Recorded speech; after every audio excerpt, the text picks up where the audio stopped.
Hi అండి, అందరికీ నమస్కారం. రమ్య జ్యోతి ఛానల్కి స్వాగతం. విలాసిని 65వ భాగంలోకి వెళ్దామా?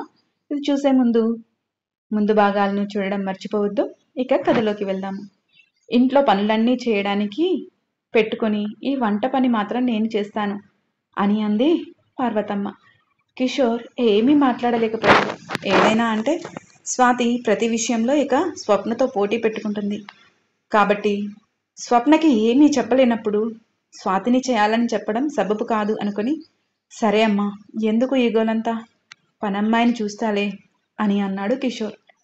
అలా ఇంట్లోకి పని మనిషి వచ్చింది. స్వప్న ఉన్న దగ్గర ఉండలేదు. తన గొడవ పెట్టుకొని వ్యక్తి లేదు. ఆ ఇంటి ఓనర్లతో కూడా గొడవ పెట్టుకొని, వాళ్ళు నన్ను ఇన్ని మాటలు అన్నారు, అన్ని మాటలు అన్నారు అంటూ లేనిపోనివన్నీ చెప్పి, ఇలా అయితే నేను ఇంట్లో ఉండను అంటూ పుట్టింట్లోకి చేరింది. ఎంతో బతిమలాడితే, సొంత ఇల్లు కడితే మాత్రమే నేను ఇంటికి వస్తాను, లేదంటే రాను అంటూ మొండి పట్టుకు కూర్చుంది.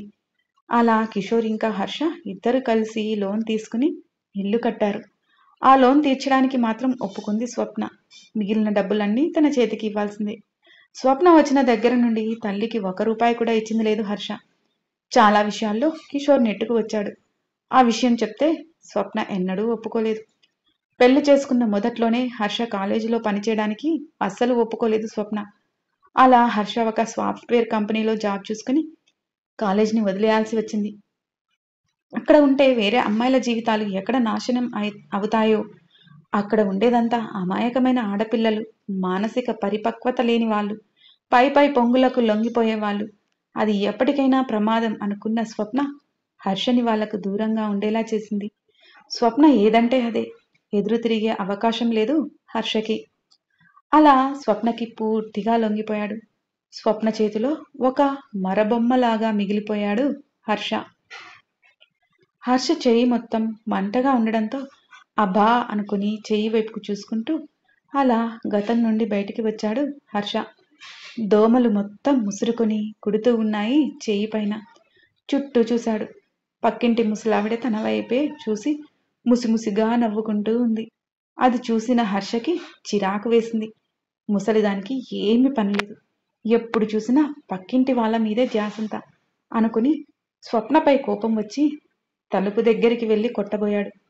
ఇప్పుడు ఇది బయటికి వస్తే నన్ను ఇంకొంచెం అవమానించి లోపలికి వెళ్తుంది. అప్పుడు ఈ ముసలిదానికి ఇంకా ఎక్కువ అలుసుగా అయిపోతుంది. అవసరమా? నా తిప్పలేవో నేను పడతా అనుకుని అలాగే వసారాలో కింద పడుకుండిపోయాడు హర్ష. హర్ష ఇక పడుకోవడంతో డ్రామా మొత్తం అయిపోయింది అన్నట్లుగా అక్కడి నుండి లోపలికి వెళ్ళిపోయింది ఆ ముసలావిడ. రాత్రి మొత్తం కలత నిద్ర అయింది హర్షకి. ఉదయాన్నే ఆయన తలుపు తీస్తే త్వరగా లోపలికి వెళ్దాము అనుకుని 6 గంటలు కాకముందే మళ్ళీ తలుపు కొట్టడం మొదలుపెట్టాడు. హర్ష తలుపు కొట్టడం మొదలుపెట్టిన తర్వాత ఎప్పటికో నిద్ర లేచిన స్వప్న ఆవులిస్తూ బయటకు వచ్చి తలుపు తీసింది. హర్ష లోపలికి రాగానే డోర్ వేసి హర్ష వైపు తిరిగి, పనమ్మాయి రాగానే ఏమేం పనులు చేయాలో అన్నీ చెప్పేసి ఇంట్లో ఏమేం కావాలో అన్నీ చూసుకో, నాకు బాగా నిద్ర వస్తుంది, నేను కాసేపు నిద్రపోతాను అంటూ పడక గది వైపుకు మళ్ళింది స్వప్న. రాత్రంతా నిద్ర లేకుండా ఉంది నేను, నువ్వు హాయిగా పడుకున్నావు కదా, ఆ పనులేవో నువ్వే చూసుకో, నేను పడుకుంటాను అన్నాడు హర్ష. వెంటనే హర్ష వైపుకు తిరిగి నడుముపై చేయి పెట్టుకుని, ఏంటి నోరు లెగుస్తుంది, ఇది ఎప్పటి నుండి నేర్చుకున్నావు నాకు ఎదురు తిరగడం అని అంది స్వప్న. కుక్కలాగా కుయ్యమంటూ తోక ముడిచాడు హర్ష. అది అలారా దారికి, ఇంట్లో ఎవరూ లేరు, గుర్తుంది కదా, అన్ని పనులు త్వరగా చేసుకుని నాకు టిఫిన్ రెడీ చేసి పెట్టి ఆఫీస్కి వెళ్ళాలి, మధ్యాహ్నం ఇంటికి రావడానికి వీల్లేదు అని అంది స్వప్న. అదేంటి, నేను మధ్యాహ్నం ఇంటికి వస్తే నీకేంటి ఇబ్బంది అన్నాడు హర్ష. నా పనులు నాకు ఉంటాయి, మధ్యలో వచ్చి డోర్ కొట్టి డిస్టర్బ్ చేస్తే చికాకుగా ఉంటుంది. ఉదయం వెళ్ళావంటే మళ్ళీ సాయంత్రం నువ్వు చెప్పే టైంకి మాత్రమే రావాలి, మధ్యలో రావడానికి వీల్లేదు అని స్వప్న చెప్తూ ఉండగానే, నా ఇష్టం వచ్చినప్పుడు వస్తాను అన్నాడు హర్ష. అవునా, అయితే నేను వెళ్ళిపోతాను, నువ్వే ఉండు, నీ ఇంట్లో ఒక్కడివే ఎల్లంతా తిరుగుతూ ఊరేగు అంది స్వప్న. అబ్బా చంపకే, నీ ఇష్టం వచ్చినట్లు చేసుకో, నీ ఇష్టం వచ్చినట్లుగా నేను కూడా చేస్తాను సరేనా, ఊరికే పుట్టిల్లు అంటూ నన్ను బెదిరించకు అంటూ పడక గది వైపు కాకుండా వంటగది వైపు నడిచాడు హర్ష. ముందు కాస్త కాఫీ పెట్టివు అనుకుంటూ లోపలికి వెళ్ళింది స్వప్న. వంటగదిలోకి వెళ్ళి స్వప్న కోసం కాఫీ పెట్టి తీసుకెళ్లి తనకు ఇచ్చి తిరిగి వంటగదికి వచ్చి వంట ప్రారంభించాడు. వచ్చిన పని మనిషికి ఇంట్లో పనులన్నీ పురమాయించాడు. ఆశ్చర్యంగా చూసింది ఆ పని మనిషి. కాలం మారింది అమ్మా, ఇప్పుడు ఆడ మగ అని తేడా లేదు. ఎవరికి నోరు ఉండి ఎవరికి పెత్తనం చేయగలిగే సామర్థ్యం ఉంటే వాళ్ళు సుఖపడతారు, మిగిలిన వాళ్ళు ఇదిగో ఇలాగే బలి కావాల్సిందే. ఎక్కువగా ఆలోచించకుండా నీ పని నువ్వు చూసుకుని బయటికి వెళ్ళిక అంటూ తన పనిలో మునిగిపోయాడు హర్ష. లేచింది నిద్ర లేచింది మహిళా లోకం, దద్దరిల్లింది పురుష ప్రపంచం అంటూ పొరకను అటు ఇటు తిప్పుతూ ఓడవడం మొదలుపెట్టింది ఆ పని మనిషి. ఆ పని మనిషి పాటతో హర్షకి ఇంకా చిరెత్తుకు వచ్చింది.